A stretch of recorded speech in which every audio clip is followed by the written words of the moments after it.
नमस्कार दोस्तों, हमारे चैनल के अंदर आपका स्वागत है। दोस्तों आज हम आपको बताने वाले हैं कि दोस्तों सूर्य अस्त होने के बाद हिंदू धर्मशास्त्रों के अंदर कुछ कामों को वर्जित माना गया है। अगर दोस्तों हम उन कामों को करते हैं तो हमारे घर के अंदर लक्ष्मी निवास करने लगती है और देखते ही देखते हमारे घर के अंदर कंगाली आ जाती है। इसी वजह से सूर्य अस्त होने के बाद उन कामों को करने के बारे में मना किया जाता है। और दोस्तों देखा जाए तो वास्तव में कई लोगों ने इस बात को अंजाम करके देखा है कि उन्होंने इस प्रकार का कार्य किया और निश्चित तौर पर उन्हें घर परिवार के अंदर दुख दुविधा देखने को मिली।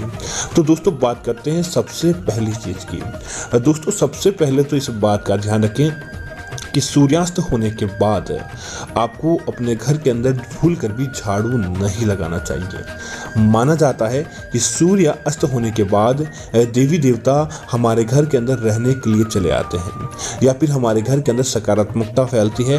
और दोस्तों जब हम सूर्य अस्त होने के बाद झाड़ू निकालते हैं तो घर की अच्छी चीज़ें भी दूसरों के घर चली जाती है या फिर घर से बाहर चली जाती है, सकारात्मकता घर से बाहर चली जाती है, जिसकी वजह से घर के धन के अंदर बरकत देखने को नहीं मिलती है।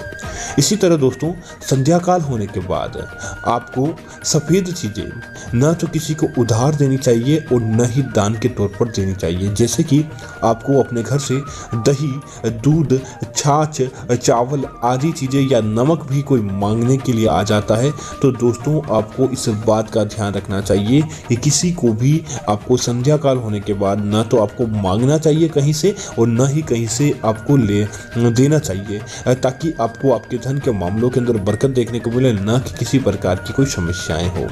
इसी तरह इस बात का दोस्तों ध्यान रखें, संध्या काल होने के बाद आपको बाल कटवाना, दाढ़ी, नाखून आदि क्रिया करना भी उचित नहीं माना जाता। माना जाता है कि ऐसा करने से हमारे आसपास नकारात्मकता काफ़ी मात्रा में फैल जाती है, जिसकी वजह से हमें कई प्रकार की समस्याओं का सामना करना पड़ता है और हमारी कुंडली के अंदर राहु ग्रह हावी हो जाता है। दोस्तों इसी तरह संध्या काल होने के बाद तुलसी दल अर्थात तुलसी के पत्ते को तोड़ना, केले के पत्ते को तोड़ना या फिर पेड़ पौधों को तंग करना भी एक तरह से पाप ही माना जाता है।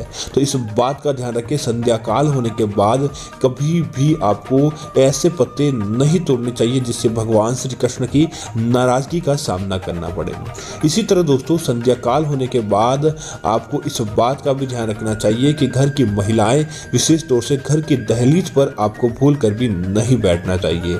अगर आप संध्या काल होने के बाद घर की दहलीज पर बैठते हैं तो दोस्तों इसे अच्छा संकेत नहीं माना जाता और घर के अंदर नकारात्मकता फैलने लगती है। इसी तरह दोस्तों इस बात का ध्यान रखें, संध्या काल होने के बाद भूल कर भी कांटेदार पौधों के पास या फिर ऐसे पौधे जो कांटों से भरे, जैसे कि गवार पाटा हो गया या फिर बेर का पेड़ हो गया या फिर आप बबूल का पेड़ हो गया या इमली का पेड़ भी हो गया, इन पेड़ों के नीचे संध्या काल होने के बाद न तो आपको लंबे समय तक ठहरना चाहिए और न ही सोना चाहिए।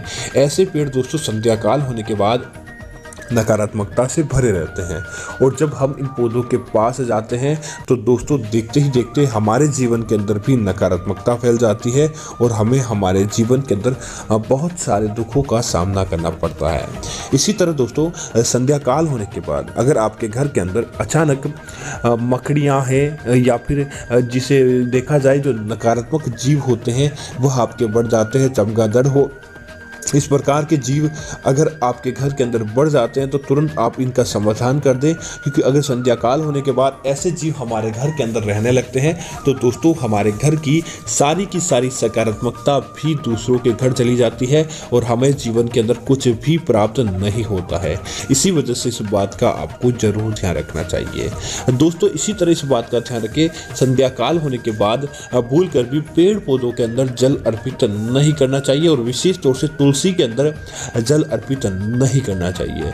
अगर आप संध्या काल के समय जल अर्पित करते हैं तो इससे देवी देवताओं की भयंकर नाराजगी का आपको सामना करना पड़ता है। इस बात का आपको जरूर ध्यान रखना चाहिए। इसी तरह दोस्तों संध्या काल के समय आप इस बात का भी ध्यान रखें, जो आप पूजा पाठ करने वाले होते हैं पूजा पाठ के नियमों का सुचारू पालन करें और बिना नहाए या बिना खुद को स्वच्छ किए या चप्पल आदि पहनकर या गंदे कपड़े पहनकर आपको पूजा पाठ की गतिविधि गतिविधि के अंदर भी भाग नहीं लेना चाहिए, अन्यथा आपको देवी देवताओं की नाराजगी का सामना करना पड़ सकता है। तो उम्मीद करता हूं कि यह जानकारी आपको अच्छी लगी होगी। इस प्रकार की अन्य जानकारी देखने के लिए आप हमारे चैनल को सब्सक्राइब करें और साथ ही साथ वीडियो को लाइक और शेयर करते हुए कमेंट में जय महालक्ष्मी जरूर लिखें, ताकि ऐसी जानकारी आपको मिलती रहेगी। धन्यवाद मित्रों। जय श्री राम मित्रों।